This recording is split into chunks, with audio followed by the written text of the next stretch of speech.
muna natin ang ating pagpapasalamat sa Diyos dahil sa magandang araw na ito at sa safe na pagbiyahe ninyong lahat papunta dito sa The Hague, Netherlands.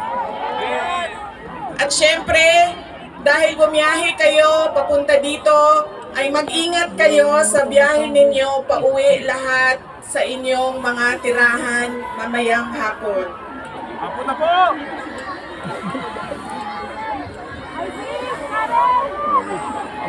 Susunod po ang pagpapasalamat ko sa Dutch Police sa kanilang pagtulong sa atin na mabuo yung programa ngayong hapon na ito at sa pagpahintulot na tayo ay magkaroon ng rally para kay Pangulong Rodrigo Duterte. Maraming salamat.